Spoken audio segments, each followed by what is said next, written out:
নিষ্ক্রিয় করা হলো বীরভূমে পাড়ুইয়ে সাত্তর স্বাস্থ্যকেন্দ্র থেকে উদ্ধার হওয়া বোমা। শনিবার সকাল থেকে স্বাস্থ্যকেন্দ্রে সিআইডির বম্ব স্কোয়াডের কর্মীদের ভিড়, সঙ্গে খাকি উর্দিধারীরা, সতর্ক প্রহরা।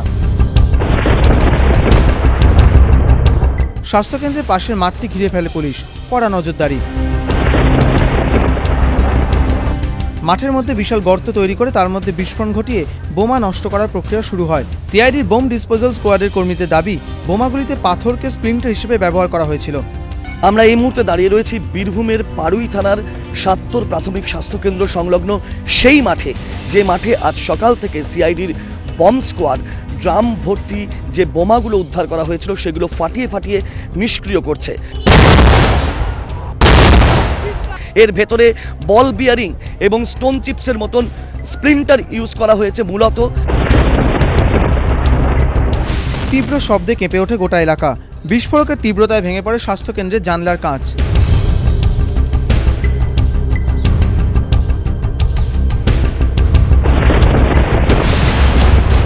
প্রায় 6 ঘন্টা পর শেষ হয় বোমা নিষ্ক্রিয় করার প্রক্রিয়া। সংগ্রহ করা হয় নমুনা।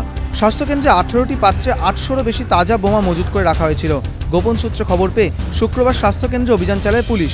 সিআইডি বম্ব স্কোয়াডের আধিকারিকদের মতে স্বাস্থ্যকেন্দ্রে মজুদ বিস্ফোরক ক্রুড বোমা হলেও তা ছিল অত্যন্ত শক্তিশালী। বড়সড় নাশকতার ছক কষতে এই বোমা মজুত করা হয়েছিল কিনা তা খতিয়ে দেখছে পুলিশ। 18 ড্রাম ছিল। আর মোটামুটি সংখ্যা কি করে বলবো, ড্রাম তো আমরা খুলে দেখি। এখন হয়তো কোনো ড্রামে হয়তো 20টা থাকতে পারে, কোনোটাতে একটু বেশি আছে, 30-40টা। স্প্লিন্টার হিসেবে কি শুধুই স্টোন চিপস? আমরা সেটাই পেয়েছি। আলাদা আলাদা ফাটালেন, যদি একসাথে এগুলো ফেটে যেত তাহলে হ্যাঁ, বড় ইনসিডেন্ট হয়ে যেত।